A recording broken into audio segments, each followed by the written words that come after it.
All right, we are back. My name is Jay Berman. Welcome to the New York Giants Squad Show, part of the Locked On Podcast Network, now the number one sports podcast network. Giants have Detroit on Sunday. Let's see if they can make some sweet music in Motown.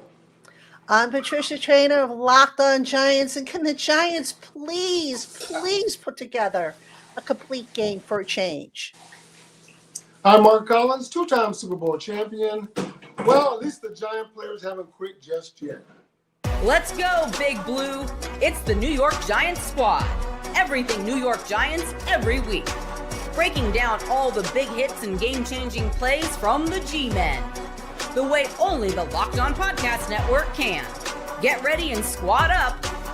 The Giants Squad Show starts now. All right, we are back, and unfortunately, we have to discuss the Giants' loss behind us and hopefully not a loss in front of us. Again, my name is Jay. We're alongside Patricia and Mark. Today's episode is sponsored by Prize Picks. Download the Prize Picks app today. Use code LOCKEDONNFL to get $50 in lineups after you play your first $5 lineup. In the leadoff spot, as she usually is on Thursdays, Patricia Traina. Again, not a fun week to work. Unbelievable. You know, I've been doing this for a long time. I've been doing this for well over 30 years now. And people out there seem to think that the media thrives when the Giants are not doing well. And I'm here to tell you that is not true. I am physically and mentally exhausted covering the drama, covering the leaks, just covering everything but what we are supposed to cover, which is football, the X's and O's. And unfortunately, that's because the X's and O's just haven't been good. Mark? Yeah, and being on both sides of the spectrum, as a player, when you're playing crappy and things just not going right for you, you don't want to talk to the media. You know, that's the last thing you want to do because you know what questions are going to come at you. Being on the media side, asking questions, we know what's coming. We know what the players don't want to do and what they want to say. And honestly, you both feel it. No, because I know, Patricia, you feel it when you can feel the drama in the locker room from upstairs to the field and in the locker room. It's a slog, You don't want to do it, but you have to do it. And from a player, we know we're playing crappy, and things just aren't working out. You can only give the company line so many times. Oh, you got to play harder. You got to do this. You got to do this. Listen, honestly, that shit gets old. It does. And then the truth comes out, and sometimes some people don't want to handle the truth. They can't handle the truth. We can discuss whether Mike Kafka comes back or not. Let's discuss his first game. Now, there were two early challenges, Patricia. In my opinion, he got them both wrong. Didn't challenge the second one, shouldn't have challenged the first one. Your thoughts on Kafka's debut?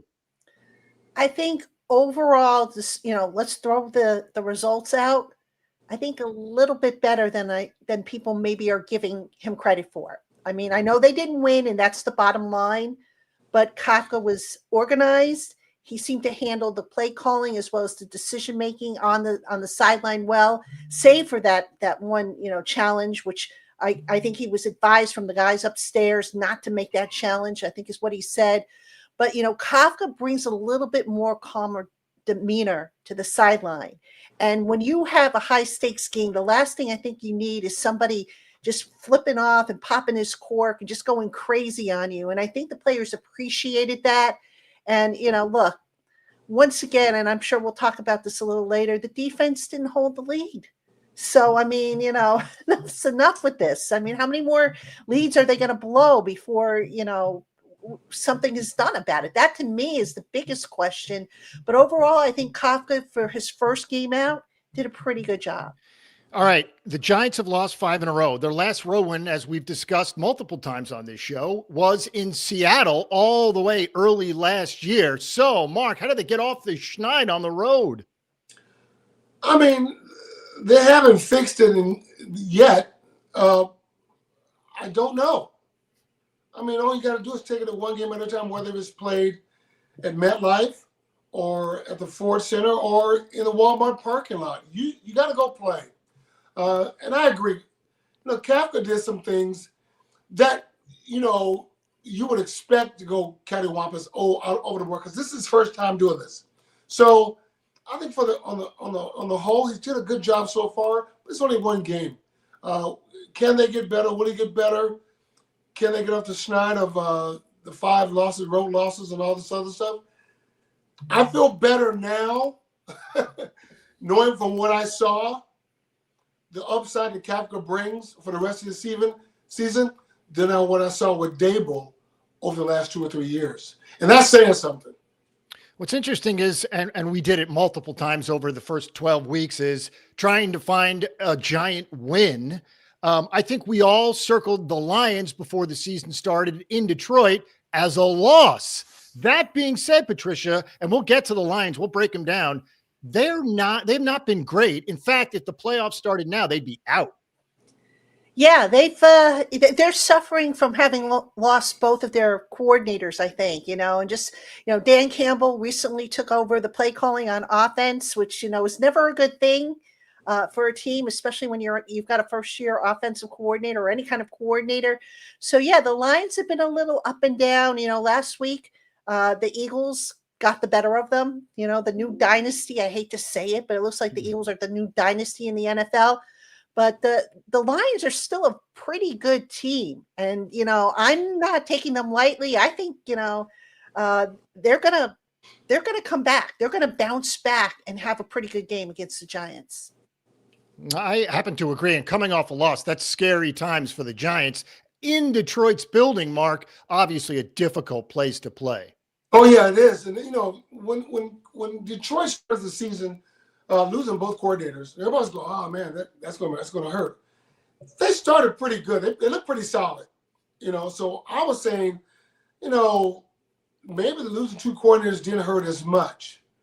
Now you're starting to see as the season progresses, some things are starting to come into play. Their defense doesn't look as dominant as it did the year before. Offensively, they can still move the ball around. They're still pretty efficient, especially that running game and passing game. They're still pretty effective. Can the Giants go into the Ford Field and get the job done? Remains to be seen. I think they can, but I'm not going to hold my breath for that to happen. All right. I'm not shocked, but perhaps a little surprised, Patricia, that we're going through the quote unquote drama with Abdul Carter. Amazing that it took us 8 minutes to get to that, but he swears he was just getting treatment. I mean, look, I wasn't in the room with him, so I'm going to have to take him for his word. But that being said, you've got a job to do. And you can't assume, especially when there is a change in leadership, you can't assume that the schedule is going to stay the same. And, that's a question of dotting your I's and crossing your T's. So, I mean, the other guys knew that there was a schedule change. How is it that he didn't know? That would be my big question. Not so much that, I was off getting treatment or whatever, but how did he not know? Was he not tuned in? Did he not bother to follow up? I don't know. Those are the questions that weren't answered. So, that's not a good look on the young man. But to his credit, he owned up to it. He didn't try to hide from it. It's unfortunate that it got out, but, you got to pay attention to the details. You can't assume that the schedule is going to stay the same. I mean, they've got Monday Night Football the week after this. You don't think the schedule is going to change again? Yeah. 100%. I think he just messed up. You made a mistake, and it happens. Because if you look at the whole season, he's never had an issue, right? He's never had a problem with missing meetings or being late, none of that stuff. So this is his first time in, coaching change or whatever. You know what? Dude made a mistake. He owned it. That was it. Now, if this continues, if there was a pattern before this or a pattern that continues after, then we have something to talk about. But you know what? Young guy made a mistake, missed the schedule, whatever, late for a meeting. Okay, cool. Let's squash it. He squashed it. Let's move on. Patricia, in the last game, he had 1 tackle, 1 quarterback hit, and 2 pressures. And obviously, these are separated. There's the getting treatment, and then there's the play on the field. And to be fair, he just hasn't been great. He has not been a standout. No, he hasn't. And I think part of that is he's still trying to figure out where he fits into this defense. They have asked him to play off ball. They have asked him to play outside. They've asked him to drop in the coverage, rush the passer.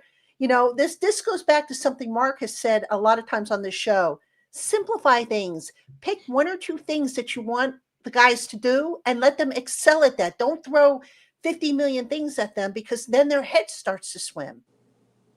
Mark, you're the perfect person to discuss. You're right. I said it week 1, week 3, week 6. These guys, they're how to put it. These players are good. They wouldn't be there. It would be in the NFL. They are very good. To make them better in your system, simplify the system. Each player has a role. And once the defensive coordinator defines their role and that player knows their role and adapt to it, it's amazing what they can do. Once Abdul Carter knows his role and it's simple, dominant. I think he can be dominant. Hope so. They spent a big draft pick on him. Well, so yeah, you're right, Jay, but they haven't done it.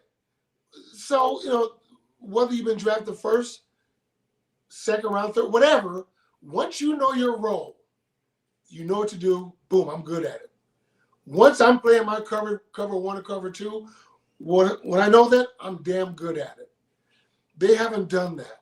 And it's sad to say, this stage of the season, they still haven't flipping done it. Well, it says a lot about the coaching staff, the organization. I'm not going to put it on the player, because the player has, 5, 6, 7 things going through his head. He can't be dominant. So they got to fix it. Patricia, in regards to Brian Dable, I know we've gone past this. We're way past that. But if we assume, and right or wrong, let's just assume that for Abdul, there had been previous missed meetings. What does that say about Brian Dable that he let that slide if it happened? Not very good. I No. mean, you've got to hold guys accountable. Now, Mark played with Lawrence Taylor. Lawrence Taylor was, I think, an exception. I think Lawrence Taylor back in the day, and Mark, you can verify this if you want, he got away with a little bit much, a lot of stuff during the week. But he was there every single Sunday, injured, sick, whatever. He was there and he delivered. Abdul Carter is a rookie. He has not delivered.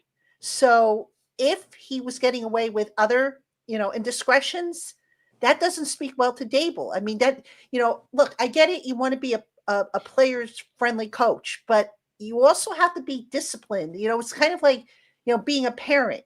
At some point, you've got to draw the line. If your kid's doing something wrong, you got to draw the line and set boundaries. If you don't, guess what? That kid's going to spiral out of control. And I think that can apply here with Dable if that's indeed what went on. Well, I hope, and I hope this hasn't happened before. Maybe this is the first. That's what I'm saying. I hope this is the first time this only happened. Comparing, Lawrence Taylor is different. Lawrence didn't miss meetings. Lawrence would have been late to a meeting once or twice. And sometimes we started meetings later until Lawrence got there. And I know you heard stories about that. But I'm not trying to compare one situation to the other. You're talking about a Hall of Fame player, one of the best football players ever to play in the National Football League, compared to a rookie. So that's a whole different deal. But if this stuff happened before, we're saying ifs, because we don't know what happened under Dable. I just found out about this, reading and watching social media about he was late for a meeting and this happened. So I don't want to expand too much on it, which I guess I already have. But if it happens again and again and again, then it's worth talking about. All right, we'll see if Abdul has a bounce-back game in Motown. We have not discussed Jackson Dart and Jameis Winston yet. We will do exactly that next. Actually. All right, let us discuss Prize Picks. This episode is brought to you by Prize Picks. You and I make decisions every single day, but on Prize Picks, being right can get you paid. Don't miss any of the excitement of this sports season, whether you're following the NFL, NBA, or both. There's no better time to jump in on the action. If you haven't tried it yet, Prize Picks is the simplest way to play. Just pick more or less on at least 2 player stats, and if you get them right, you win. It takes less than 60 seconds to make your lineup, and you can play anywhere Prize Picks operates, including California, Texas, and Georgia. I've been using Prize Picks during both football Sundays and NBA tip-offs. It keeps every game exciting. I like picking my favorite players like Mahomes and Steph Curry to see how my predictions play out. The new Stacks feature is a game changer. You can now pick more on Steph's points, threes, and assists in the same lineup. Plus, if you are one of the players that leaves early with an injury, well, the injury reboot saves my lineup from a loss. Download the Prize Picks app today. Use code LOCKEDONNFL to get $50 in lineups after you play your first $5 lineup. That's code LOCKEDONNFL for $50 in lineups after your first $5 lineup. Prize Picks, it's good to be right.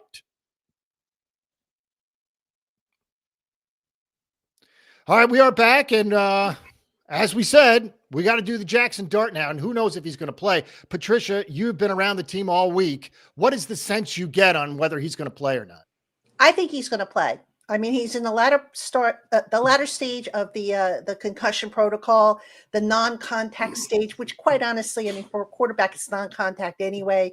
He's progressing. I think he plays. I know there's been some discussion out there on social media. Oh, the Giants should sit him for the rest of the year to protect him from himself. No, I don't buy that. I'm sorry. The kid needs experience. He needs to learn, especially when they're trying to drill into his head when to give himself up and when to, continue onward. So I do think he plays this weekend. Mark? If he's healthy, yeah, let him run. Let him go. I just don't. I hope he's not rushed back, and we see a Tua incident like when they play the Bengals. I don't want to see that, and I think the Dolphins probably rushed Tua back too soon. Hopefully, the Giants won't do that. But if he's ready to go, hell, yeah, because he needs that live action as much as possible to keep his football growth intact, because the more live plays you get in the National Football League, the better you are moving forward.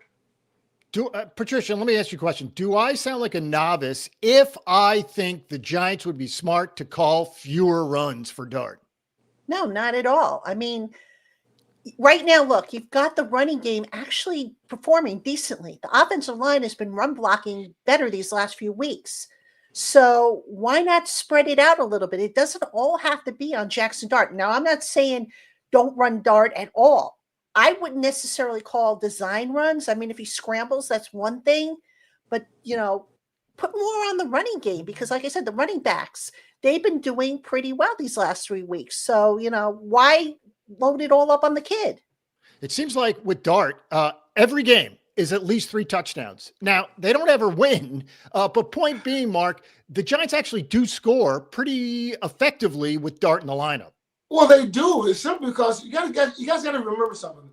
This is an RPO offense, and part of that RPO is the quarterback keeping the ball and running with it. If teams know he's not going to run with the ball, they're going to stop the running, the initial part of the RPO. That running game that the Giants have gotten now will be pretty much null and void. So he's making that run factor with the running backs effective by him being an option of keeping the ball and running with himself. So, what do? You tell him, hey, just hand the ball off, don't run it. And when teams know that he's not part of that option in the RPO, they're going to stack the line and take away that run from the running backs. So you can't tell them not to run the ball. It's part of the offense. But you can tell them, hey, slide, Don't get greedy. Take the 8 to 10, 15 yards they give you. Don't take the extra 10, 5 yards in the shot. So that's something he's got to learn. And him being there, going through the live plays, he's got to learn to slide. Yeah, he does. I can't believe. Look, it's obviously old habits die hard. But that being said, he doesn't slide. I mean, we've seen him slide once or twice. I mean, this guy just loves to take hits, Patricia. Yeah, and you know what? It's got to get stressed to him. If you continue to take hits, you're not going to be around long in this league. It's just, this is a very violent sport, which I'm sure he knows. But at this level, the guys are bigger, they're faster, they're stronger. Go back and I don't know what kind of examples they're showing him, but I would show him examples of quarterbacks who maybe were a little reckless in their time and had short careers for whatever the reason. And maybe see if that doesn't get through to him because, look, this kid's got a lot of talent. I hope he's around for as long as Eli Manning was, but he's got to be smarter when he is out there. Mark? I see him more like a Patrick Mahomes, another RPO quarterback. But Kansas City, they don't utilize the RPO like the Giants do. If he were to play more like a Mahomes kind of quarterback, scramble to throw the ball instead of run the ball, he'll be better off. I think if I know what I do, I look at him as being like a Josh Allen, being like a Cam Newton. Even though they're bigger quarterbacks, but they're running. And I look at Cam Newton. Cam ran the ball a lot. He threw the ball, but he ran the ball a lot. And after a while, those hits took his toll. Josh Allen is the same way. In the next 2 or 3 years, you'll see Josh Allen start to wind down running the ball because he's taking a lot of hits. And those are design runs that Buffalo did with him, still do with him, that Carolina did with Cam Newton. If the Giants were to move forward with Jackson Dart being the franchise guy, they're going to have to dial down some of those runs, design runs. He's a better thrower, I think, than a runner. I would design my plays to focus on what the Kansas City Chiefs done with Mahomes, that offense, instead of a complete RPO, the offense they're doing now with the Giants with Jackson Dart. All right, let's do Jameis real quick. Obviously, there were drops last week on the Green Bay side, so those would have skewed the stats. That being said, the offense was pretty balanced last week and not terrible. How much can the Giants take from that into this week, Patricia, assuming it's Dart? Well, I mean, different quarterbacks, different opponents. I don't know that you can take a whole lot. I mean, the goal is always to have a balanced offense, I think. But sometimes the circumstances don't allow for it. I mean, case in point, last week's game was played in very windy conditions. So how much did the wind have to do with the offense being more balanced, if you will? So I don't know that it's necessarily something that transfers from week to week. That being said, again, you don't want to be one-dimensional. So, you've got to find the right mix. And they're playing in the pristine conditions of the dome, so they don't have to worry about wind or any kind of inclement weather. And maybe they can achieve that balance again. Who knows? Yeah, your thoughts there, Mark? Well, I mean, I hope it's not the same. I think Jackson will give them a better opportunity to move the ball more effectively against Detroit. And I'm not saying Jameis was bad or nothing like that. He did enough for the team to win. But totally two different quarterbacks. Totally two different mindsets. I think Dart gives him the optimal opportunity to move the ball and be effective to score. He's done it before, the concussion, and I think he'll do it again against the Lions. All right, we have this section of the show we usually reserve for the defense, but we didn't get to Jackson Dart, so we had to do that. And there's also a part of the show we do every week in which we discuss Shane Bowen. And you know what? It's both interesting and annoying at the same time because we do it every week and it feels silly that we do the same topic, but at the same time, it feels relevant, doesn't it, Patricia? Yeah, it does. And, I feel guilty, being a human being and knowing that I'm talking about another human being and saying he should be fired. I mean, I don't like saying that. I really don't. But, it's the same thing over and over. And, maybe now it's too late to consider a change. They've got one more game after Detroit, again, that a Monday night game against New England, then the bye. And then I think they've got what, 3 more games or 4 more games left after that. 4. So at Yeah. this point, you might as well just write it out. But that being said, week after week, you look and you say, why can't he scheme Dexter Lawrence, for example, for one-on-ones? Why can't he cover guys that are exploiting the gaps in the zone coverage? I mean, you have questions week after week, and they don't get answered. And today Shane Bowen, when he spoke, same thing. We didn't make enough plays. No, you think?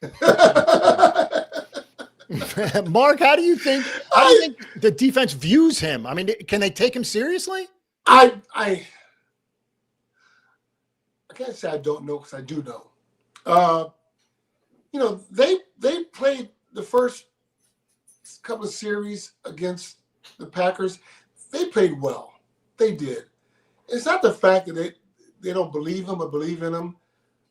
I still just think he's not the perfect fit or motivator on his side of the ball. With that being said, do you make changes? Hell, what changes can you make? This is a horse that they rode in on, right? So this is a horse you got to complete the race with. There's no change that can be made as far as changing coordinators. The scheme is a scheme. So that's I keep saying, you scale it down, run 2 or 3 coverages, and let these guys play fast. That's all you can do. You can't mix too many combo coverages and do all this crazy stuff. It doesn't work. You got to have the scheme to be more simplistic, the coverages more simplistic, and let the players just play. That's all you got. And hopefully in the scheme of things, you get a turnover or two, you get a 2 or 3 and outs to make things work. To me, 3 and outs equals a turnover. If you could do that, cool. And you get that by making things simplistic. I don't think it's that simple. I haven't seen Shane do that with his defense, his play calling, the system. It's not there. So with the last 4 or 5 games, 6 games, whatever it is, make it simple. Let these guys just play, and let's see what happens. All right. 29th ranked defense overall, 30th in the run. Let's focus in real quick on a positive, Patricia, and that's Brian Burns, who's just been great. It's weird because it seems like he's the only Giant defender that's had an above average season. Yeah. And you know what he's doing really well? He's taking advantage of his one-on-one opportunities. You would think at this point, gee, Brian Burns, he's leading the Giants in sacks. Maybe we double him up. Guess where they're doing all the doubling? Up front at Dexter Lawrence, who hasn't been able to beat those double teams the way he did last year. So Burns is taking advantage of those one-on-one opportunities, and he's winning them. And, kudos to him because he's been one of the best trades, if not the best trade, made by the current regime. Yeah, Brian Burns has been great, Mark. Yeah. Especially come out the right side. Very, very effective. I tell you, I mean, you want to talk about doubling Dexter. Okay, cool. Sometimes they don't double Dexter, and Dexter's he doesn't make the play when he needs to. But Burns has been lights out. And you talk about a player who bought into the system, is doing exactly what he's told, being very effective, making plays. That's what you want. You think the other players will feed off of that? No, they haven't. And that's my biggest concern, that you see a player who's been dominant and getting the job done. I know when I play, and we all fed off each other. I fed off Lawrence, Jim Burt, Pepper Johnson, Carl Banks. We all feed off each other. That is not being done on this defense. And, when playmaking becomes it's infectious. You know, you go, man, that guy's making a play. It's my turn to step up. No one's doing it on this defense worth a damn, and that's frustrating. All right, we do have to discuss Giants injuries. We'll also go take a deep dive into the Lions situation. We'll do all that next. All right, let us tell you about FanDuel. The NBA is back, and there's no better place to get in on the action than FanDuel, the official sports betting partner of the NBA. Even if you miss the start of the game or want to ride the hot hand, FanDuel has live bets on everything from who will score to fourth quarter comebacks. Plus, you can even combine your live bets into a same-game parlay for a shot at a bigger payout. It keeps every game exciting, especially when your team's making that late push. Right now, FanDuel's giving new customers $300 in bonus bets when your first $5 bet wins. So head to FanDuel.com to sign up and play your game with FanDuel, the official sports betting partner of the NBA. All right, we are back. And as we said, the Giants do have some injury concerns, as every team does. Real quick, I think I at least isolated the three that are important here, at least most important, Patricia, and that's Thibodeau, Adebo, and Slayton. Yeah, I think Adebo is the one that I'm probably the most concerned with because he was on track to return last week. Pre-game warm-ups still didn't feel well, missed his fourth straight game. That defensive secondary, I mean, Deontay Banks, he's got talent, but my gosh, where is the desire? Where is the consistency from him? He is one of the most frustrating players to watch on this defense. And then you've got a rookie on top of that, Corey Black, you know, who's still kind of sowing his oats there. I mean, Adebo was a big miss. I mean, and not that Adebo was playing at an all-star level before the injury, but better than what we're seeing now. You know, I think the injury to Thibodeau, you know, I don't want to see the guy injured, but this is an opportunity for Abdul Carter to kind of settle in. We talked about this earlier in the show. Settle in, have him play a specific role instead of moving him all over the place and see what this defense looks like with him doing that for put some of that film together for whoever the next defensive coordinator is going to be.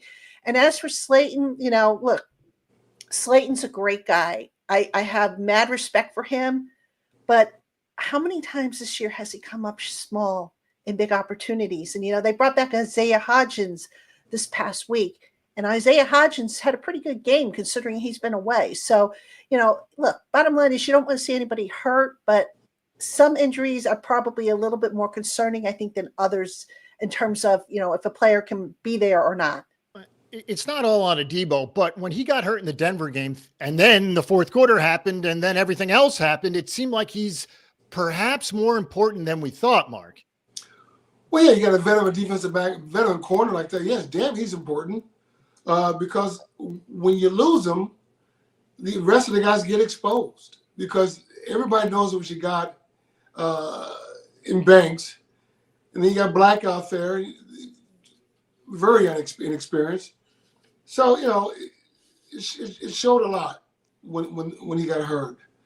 But to piggyback on what Patricia said, if Thibodeau can't play, it'd be perfect to put Abdul Carter in that spot and let him just be a one-track player and say, go get him, go sick him, go do what you do, just to see if he could do it. Instead of moving him around and having him do stuff that I don't want to see him doing, dropping off and all this other crap. As far as Slayton, hey, you know, he is what he is. To me, right at this point, I'm going to be honest, he's just the guy at this point. You're just a guy. Finish the string, get your money, and let the season in. But as far as everybody else, you know, everybody has injuries, everybody's hurt. But my main focus will be watching if Thibodeau doesn't play, put Abdul Carter in that spot, let him eat as much as he can and see what he could do. All right, let's focus in on the Lions as promised. 3-1 at home. Weird thing here, Patricia, is they've alternated wins and losses over the past 6, and obviously coming off a loss, it seems like the cards are stacked against the Giants. Well, the Packers were in the same boat, if I remember correctly.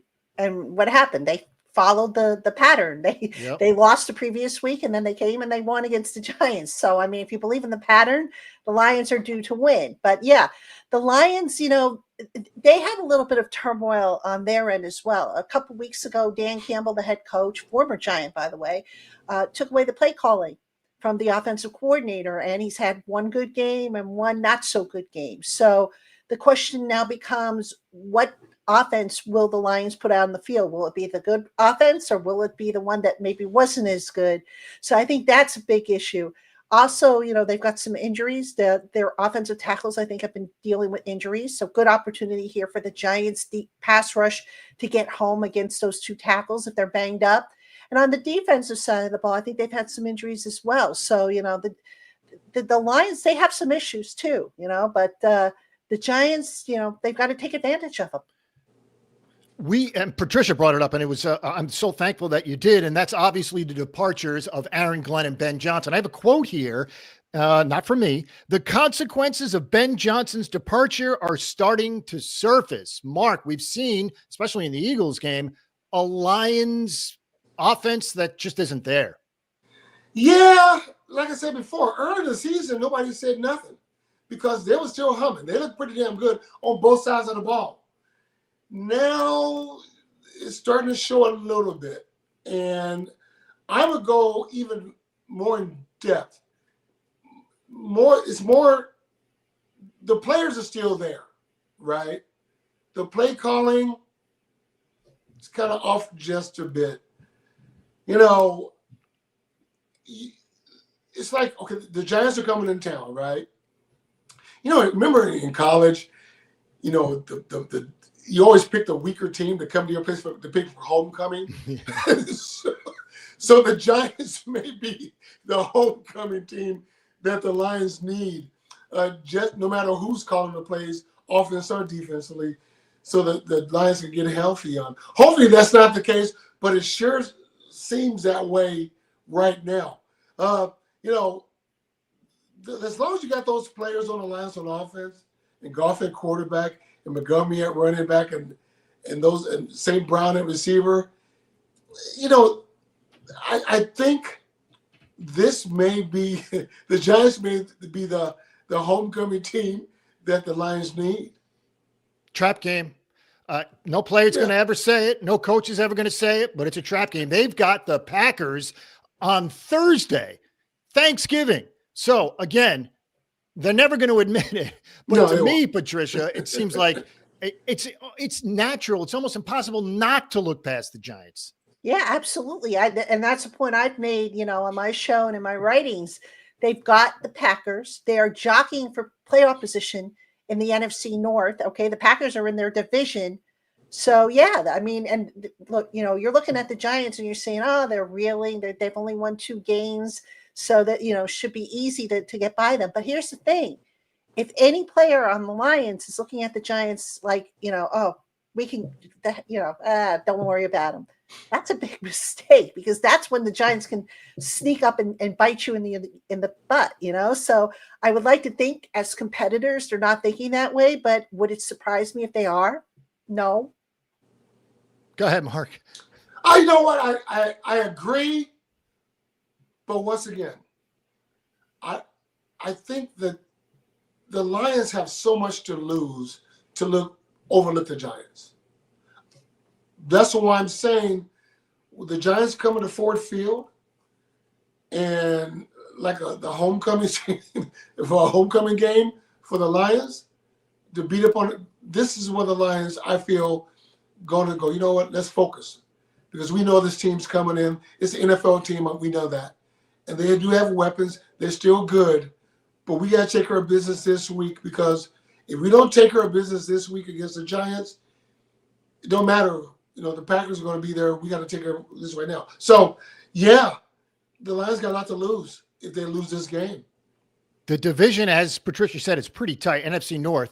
Bears are 7-3. Packers are 6-3-1. Lions are 6-4. We'll leave out the Vikings for now. Even though at this moment, Patricia, if the playoffs started, the Lions would be out. They're only 1 game out of first place, which of course means a home playoff game. Yeah, exactly. And that's why, I don't think they'll take the Giants lightly. because look, we've talked about it before on this show. The division games are like double. They count as double. The conference games count. The interconference games, they count, but not as much as far as carrying weight goes. This is a conference game for the Lions. So, yeah, I would like to think that they're not going to sit there and go into this and enter it lightly. Mark? Yeah, I agree 100%. Division games, hey, that's 2 games. Conference games, a game. Out of conference, maybe a half game. So it's very important. So that's what I said. The Lions got a lot to lose if they lose this game. Now for the Giants, they got to go into Ford Field with, yeah, you know what? We're already out of the playoffs. Let's play spoiler. If we got to go home, let's make somebody else go home with us. Yeah, I'm anxious to get both of your opinions on this. Dan Campbell, when he goes for it on 4th down and the Lions are 14-3, everybody loves it. When the Lions struggle, is Campbell losing his grip or his sharpness? So it's interesting when things aren't going as well, the things that made them go well are just not there anymore, Patricia. Yeah, it's interesting. He looks like a genius if he makes those plays, right? And if he doesn't, he looks like a fool. I will say this, did he maybe overdo it a little bit? Perhaps. I whenever there's a situation where you can take the points, I would play conservatively myself and say, just take the points. Don't get greedy. That being said, I think the message that Dan Campbell was trying to send to his team, as any coach might go for it on 4th down, is that I have confidence in you to make the 1st down conversion. And that sometimes if, you get that little vote of confidence, you as a player are like, okay, my coach believes in me. I don't want to let him down. So I think maybe that's what Dan Campbell was trying to accomplish. Can't believe, Mark, that you'd ever see Bill Parcells go for it on 4th down as many times as Dan Campbell has. Bill will go for it every now and then because we had dominant defenses back then. So, but it all depends. Sometimes the analytics on this stuff comes into play, but sometimes it's come down to just basic flipping football. Take the points. I'm honored and happy that my coach believes in us to do something, whatever. I mean, sometimes you have to take the damn points. And going for it on 4th down as much as he does, it bites you in the ass quite a bit. Not as much for him. This year it has. Dude, take the points. Take the points because at the end of the day, this game always evens out, right? Take the points. I'm going to rely on my defense to hold the lead, or I'm going to rely on my offense to score points, whatever. Take the points. Leave the analytics out of it. Thank you. Leave the machismo out of it. Thank you. Take the points. So yeah, I was going to say the last time the Giants haven't played them in 3 years. That being said, the Lions don't play on the road again until December 14th. So they are comfortably home for a long stretch. Patricia, that has to mean let's get off to a good start, team. We're home for the next month. Sure. I mean, there's no place like home except when you're the Giants playing at MetLife Stadium and suddenly now all the opposing team's fans are coming in, right? I mean, but that was to be expected given how the season went. So yeah, absolutely. You want to take advantage of the home field, advantage. You have your home field crowd behind you. Seattle made that very famous with the 12th man, and I believe there's something to it. And Mark can probably attest to this. When you hear the fans cheering for you and yelling for you and say, "Yeah, go get it, defense." Tell me that doesn't juice you up.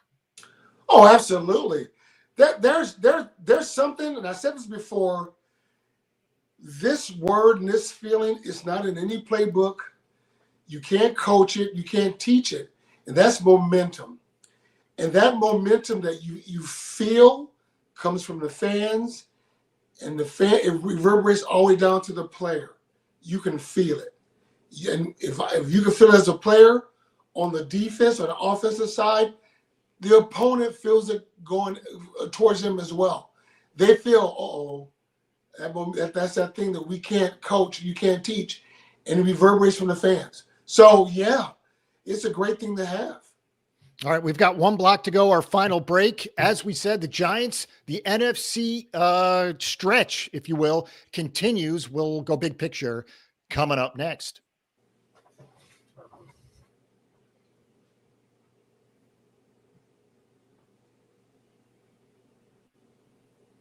All righty then, we are back. As we said, the NFC stretch continues for the Giants.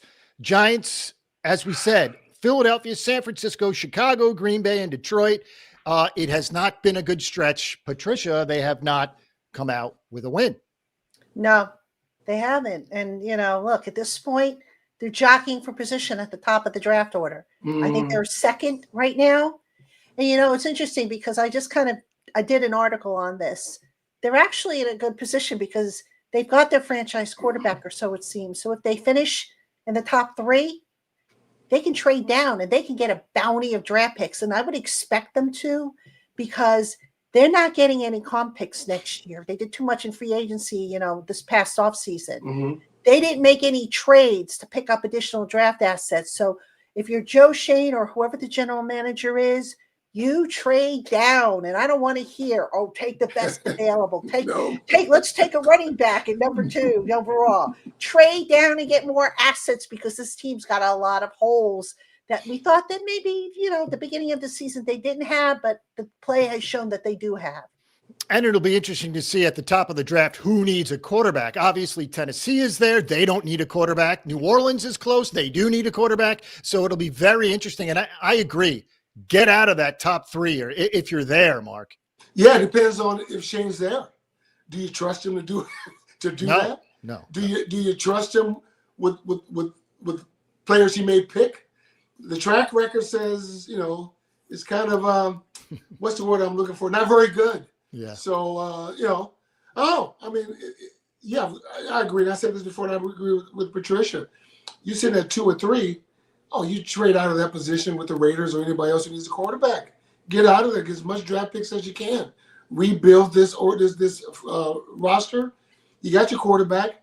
Get more draft picks and try to build for the sustainable future.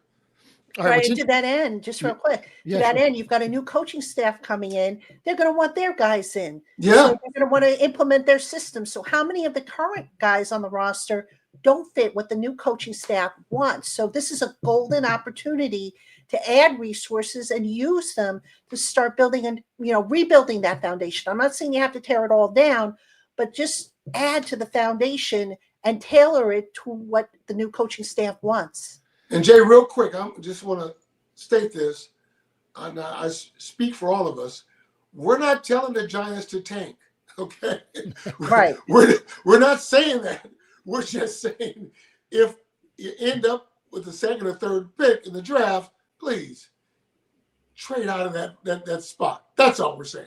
Right. So, I think they will. I really do, because we've had top 5 picks and look where we are now. So I expect them to trade out. Interesting with the line.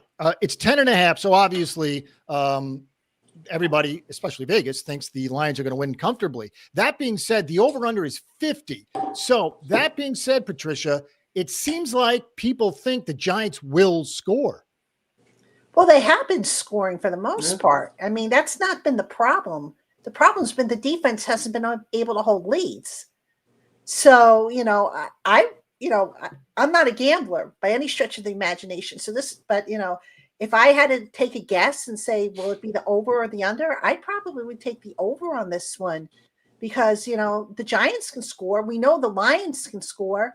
I don't think it's going to be a shootout necessarily, but I would be very surprised if the Giants don't score more than 10 points. I mean, I think what have they been averaging? 21 something or 22? So, yeah, I mean, I'm not surprised by that. Mark? Yeah, the Giants scored 20, 21. The Lions scored 33. So, yeah. There's your 50. That's about right. Yeah, it's funny. As we said, a trap game. To me, and it just bears repeating, Patricia, it feels like this is the definition of a trap game. lousy opponent with a big time opponent next week, a game you're expected to win at home. And I understand nobody takes this lightly, but that being said, it's like the definition of a trap game. Yeah, it is. But you know what? If that's how the Lions approach it and the Giants smell blood in the water, guess what?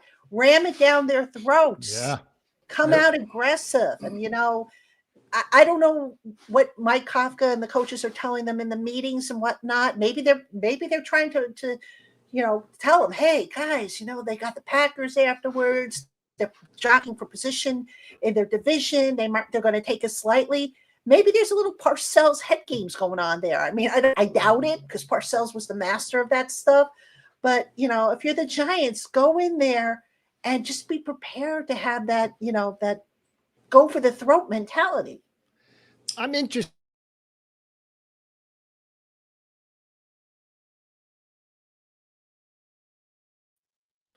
Are we back?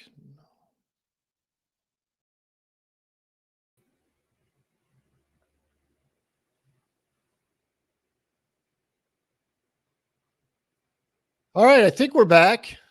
Do we have Patricia? You're there. I'm here. Okay, we'll get Mark back up there. My apologies. I don't know where we were. What were we discussing? I think I left it off with go for the throat mentality. Yeah, and I think we have Mark back, or at least soon. There he is. There he is. I don't know Hey, what Mark. happened.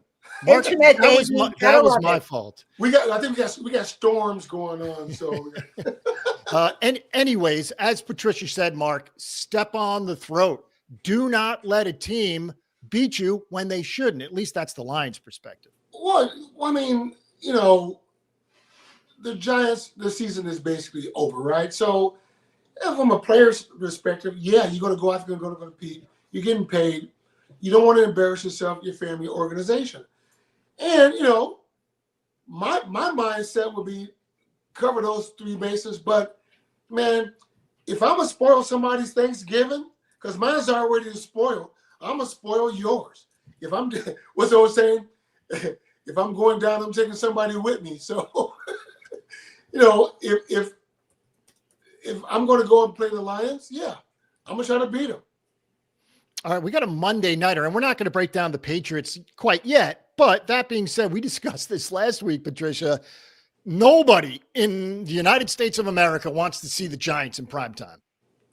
Yeah, I don't either, but Yeah. everybody knows how I feel about night games. So that being said, look, I think the big draw for that game is going to be Drake May, a young quarterback who the Giants wanted, Yep. and Jackson Dart. Even though they're not going head to head with each other, that's the draw, and that's why that game probably didn't get flexed out. I think the deadline is passed to flex that out of the Monday night slot now, but that's the big draw I think everybody's going to be tuned in to see. Mark, let's try and find a win here. New England, Washington, Minnesota, Vegas, and Dallas. Now, obviously, Washington is a different team than when you face them week one. Yeah. But I'm just looking up here, Minnesota, Vegas, Dallas. I don't know. I just don't know which team is going to show up. I see maybe the Raiders.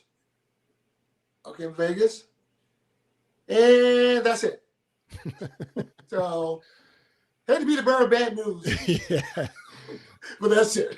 Well, we're going back and we're thinking about what our preseason picks were as far as wins and losses. And Vegas, despite the fact that it's on the road, was one that we quasi-circled as a possible win. Yeah. That being said, Patricia, with these 5 games, not counting Detroit, not easy to find a win.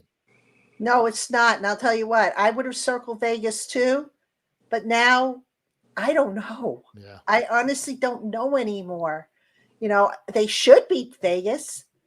I don't know that they will. And if they don't, I don't think I want to be on social media in the days following that game. I really don't. But, look, Washington is banged up. If I'm not mistaken, I think they've they've lost their last 5, I think. Oh, So they're not the same powerhouse they were last year. Now they've been without Jane Daniels at points, Terry McLaurin and whatnot. But yeah, I mean, I don't know if there's a win to be had here. I'd like to think the Giants will steal a win somewhere along the line, but I don't know if that's realistic. Mark? Yeah. I still see the Raiders as gettable. And who's this opponent? Who? Oh, they'll beat the bye week. So Yeah. Week 14. We got it circled. Yeah. Yeah. I mean, it'll be tough. I just see the Commanders, yeah, they're beat up. They're not the same, but neither are the Giants, right? So, I mean, I just think the Raiders in Vegas is a gettable game because the Raiders don't look like world beaters like the Giants. You know, you got two teams who are out very much struggling. So I'm going to circle that one. I'm trying to find, we talked about playing spoiler. You can certainly do that with New England because they're atop the division, but Washington's one game better than you, so you're not spoiling anything. We know how Vegas is. Minnesota and Dallas, So is it even possible to play spoiler, perhaps that Dallas game, week 18, Patricia? Quite honestly, I think they need to worry less about playing spoiler and worry more about playing good football, which we have not seen. I mean, would it be great if they spoiled a few things in the division? Sure. I would have liked to have seen them spoil the Eagles because I hate the Eagles. Okay, but they're done playing the Eagles for the year. So Dallas,